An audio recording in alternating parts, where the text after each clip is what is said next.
Blackness fatigue. The name of the channel that this video is coming from is Wild Bill for America. All right, let's go and jump into this immediately. Blackness fatigue? What does that even mean, bro? Let's check it out.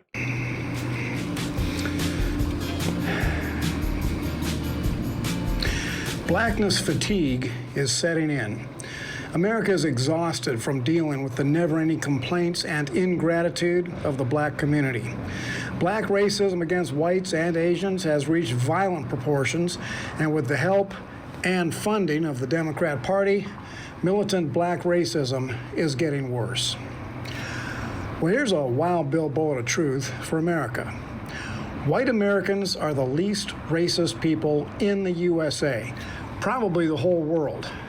We have been non-racist for the last 50 years, but today the Democrat Party is using racism as a political weapon. And white America is exhausted from dealing with blackness that has been coming against them day after day for years. White Americans who have never had a racist thought in their lives are tired of being constantly accused of racism. They're tired of being told that every problem in the black community is the fault of white people, that the massive failures of black cities and neighborhoods and families is our fault. This week, some fruitcake politician declared that blacks violently attacking Asians is caused by white people.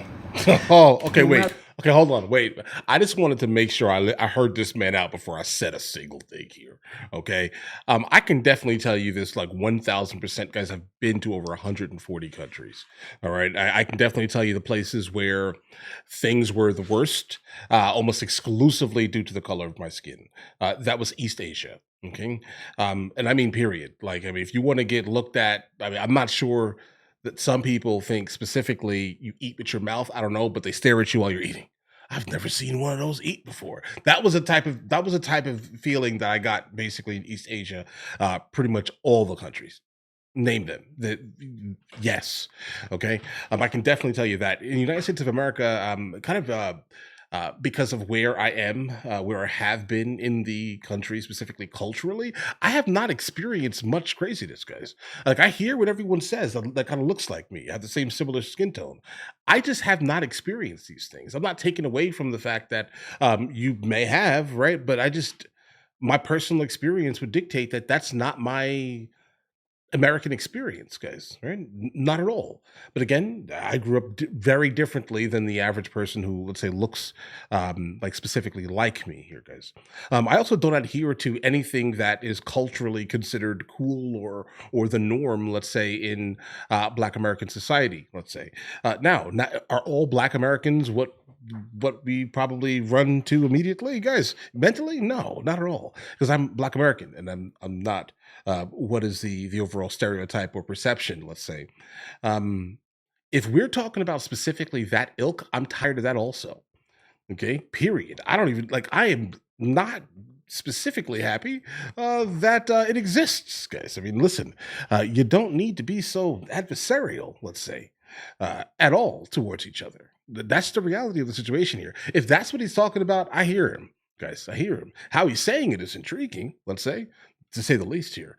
But if that's what he's saying here, bro. Blacks violently attacking Asians is caused by white people.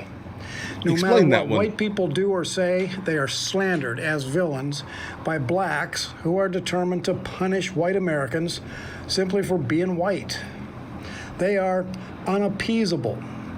Now, millions of immigrants came here from England, Poland, Italy, South America, Vietnam, Russia. Right. They came from all around the world, and they were dirt poor when they arrived. Right. But they worked hard and became successful and rich. Right. I'm glad you said he pointed out came, not were brought. There's a slight difference in the argument here. I hear what he's trying to say. Hey, listen, these people came here. They were poor. They are living their own specific American dream, but that's not generally the case for many Black Americans, specifically where they are like coming from, the descendants of the people that they, right? Like, understand, like, for the most part, a genetic memory can kind of exist because you're going to raise your kids how you know, right? And unfortunately, since the poorest group in the United States of America are Black Americans, imagine how households are, for example, right? The grandmother is still alive. The grandmother remembers their grandmother, right? Their grandmother remembers their grandmother, and guess what they all taught themselves over the last 150 years? Because it's the same. It's a cycle, right? Like, I mean, poverty for the most part is something that absolutely can be attributed specifically to a mentality at times. Because again, I'm Black American, and that was not my lived experience in the United States of America. But obviously, I'm stating what I am stating is, in fact, anecdotal evidence, right? So I'm only giving you my specific experience, not the experience of any other individual at all here in this context. But bro, uh, I'm thinking that's exactly what it is. All right, you have a grandmother teaching another teaching all the kids, the sons, the father, everyone is teaching the same thing that they knew basically from 100+ years ago. Things were better, in fact, kind of before let's say the 50s, let's say, in terms of nuclear households and families where you actually had the ability to kind of come up a little bit. But guys, I don't. I mean, we have to understand that there's a difference in terms of this argument. This argument is very flawed here. You're talking about people who willfully came here versus people who didn't, right? But either way, when they arrived, but they worked hard and became successful and rich and well-adjusted citizens. So why is it that the African community has remained in poverty for 150 years?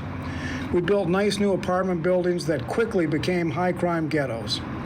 Want to get an are you joking, bro? Built nice new apartment buildings that quickly became high-crime ghettos. Okay. Want to get an education on what's happening in Black America? Get on the internet and type in brawls. Restaurant brawls, shopping center brawls. Oh, no, he's fast right. Food No, he's brawls, right. Wait. And look at what you see in those videos. Again, it's his delivery that's It's a not little the like. Germans or the Italians who are turning public places into savage mass fistfights. And it's not the Australians who are walking the streets looking to beat the hell out of some pedestrian simply for having white skin. And it's not the Vietnamese who are burning and looting American cities. And it's not the Russians who are fighting with and sometimes killing our police officers. Now, there are, of course, honorable and respectable men like Supreme Court Justice Clarence Thomas and Dr. Ben Carson. These men are extremely successful and at the pinnacle of their possessions. But for some inexplicable reason, they are hated and ridiculed by the Black community as if their success is somehow a betrayal of their race. Yeah, crabs in a barrel. That's kind of what my like my grandmother always used to say. Like you under no circumstance really want to partake too deeply within the culture of the masses. Basically, if the masses like it, go against it. And that's what my grandmother basically taught me when I was young. Like, understand this to the depth of me here.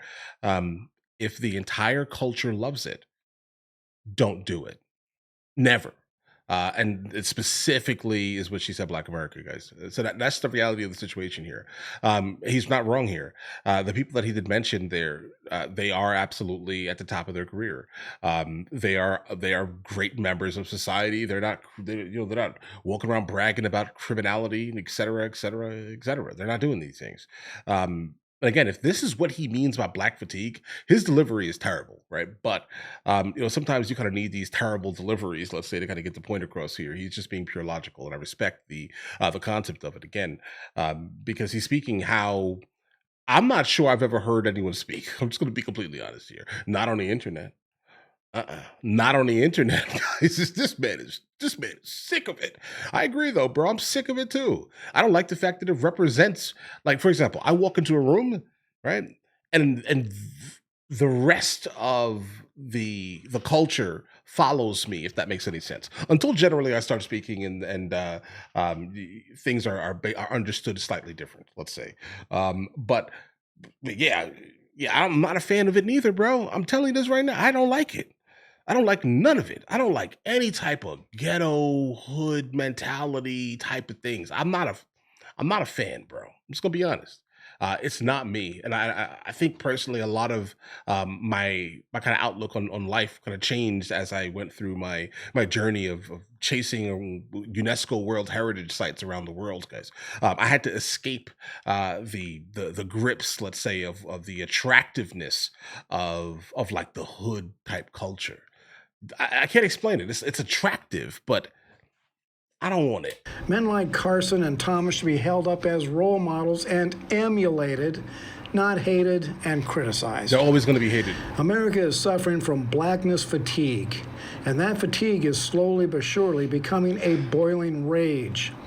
Even the friendliest dog will bite if you kick him long enough. And that is where white America is today. There's a showdown coming. There is no more that we can give. We're done apologizing for imaginary violations, and we're done surrendering to black racism. There's a showdown coming, and it's going to get ugly. Okay. Okay. Okay. Wait a second. Hold on. He definitely. Let me tell you how I hear this man. I hear what he's saying here. He's obviously, he's outraged, and I'm going to go ahead and attribute some of the things that he's saying specifically towards the end here as he's just outraged, right? Because again, that it's interesting to say the least how he's saying it. Again, I'm not a super fan of his delivery, but again, his delivery is his delivery, respect it or not. The words that he's actually using specifically seem to be pretty. I can imagine how you're sick and tired of like ghetto track, and I mean like the most garbage culture on earth is this culture. Okay, like violent unnecessarily violent, women wearing basically nothing in public and proud of it, right? Lack of fathers in the households, guys. This is I hear what you're saying, bro. If you're sick of it, imagine I'm probably sick. I'm more sick of it than you are. I've already said in numerous videos on the internet here, guys. Like, if you make me president for one day, I'm going straight for the ghetto, bro. I'm telling you, I'm going straight for the ghetto. The hoods, all of that type of stuff. I I have like a natural like aversion to it, and it's all rooted in the fact that when I walk into a room, that nonsense is what's perceived of me generally before I even say anything. Okay, like you're making everyone the ones who don't care about you're making all of us look bad, bro. All right, I'm fully aware we're not a monolith. Absolutely, we do have the ability to kind of think fluidly and on our own, guys. You get what I mean here? Not every single person is the same, guys. Right? But the problem is that there's so much of the 14% that absolutely loves and adheres to this ghetto, sexy red type of culture, guys. Right? I understand. I understand, bro. I'm not a fan of it, but bro, I can imagine how you're sick and tired of being sick and tired. And like I can listen to like off of like when no one's around, I can listen to specifically how um like black Americans speak about white people. He's not wrong. He's not wrong. Like I mean, listen, he's not wrong. Then obviously in the comments are going to be all types of people who are saying, "I've never said this." All right, bro. I hear you. I sure thing, bro. Right? Like that's not the case here, guys. Right? So my wife has very, very light skin. She's from the south of Spain. She's more like an olive skin tone, right? The south of Europe. And I can definitely tell you the experiences that she specifically has encountered is also intriguing before they recognize that she's with me. Right. So I hear what he's saying also, but bro, I think everyone just talks about everyone. Okay, I can give you more examples of nearly all of the I would say a solid 80% of like black Americans solid that I have personally encountered have all said some craziness racially. You get what I'm saying here, guys. All right.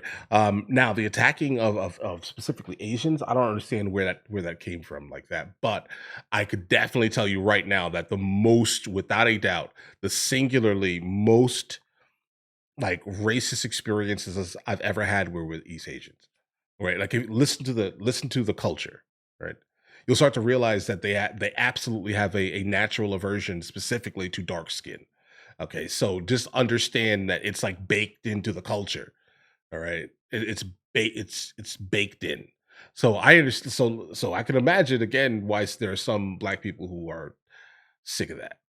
And I have no idea the exact instance he's talking about. I don't know any stories or anything like that. I haven't seen any news coverage or anything like that regarding it. But I can imagine how there are some black people who are just like, okay, right. And I can imagine that not warranting it, not saying it's a good thing or a bad thing. It was a bad thing. Keep your hands off of people. If someone doesn't like you, bro, you don't have to be around them. The reality, right? But within my travels, specifically working for a company that I cannot mention on the internet, right? But it's a company that you travel and look at landmarks and see people and things like that, photograph people in like small villages and things like that. Either way, but the amount of like, oh, where's your tail? Okay, in Asia that I've experienced is was my tail, bro, my tail. Okay. All right, East Asia. Thank you for that one. Now I have a memory, I have a core memory, all right, that I'm basically latching onto right now to explain to you that it's East Asia. I think it's Asia in general though, because I had similar experiences in India, right? So just understand it's Asia in general. If you want to talk about the most racist people towards black people on this planet are Asians. Not everyone, obviously, but that's where it is. That's where my biggest experiences, and along with like my assistant, and it's Asia most. And guys, keep going. I live half the year in Europe. Okay, so just understand. Like I'm just trying to express this to you. Um, I think it's definitely Asia. All around Europe, people are just like blah, whatever. Live your life, bro. Right. But either way, listen, guys, you guys all have an absolutely amazing day. Let me know in the comments what you guys think. I am absolutely um in full understanding of what he's saying here. If you're sick of it, bro, I'm more sick of it. Okay.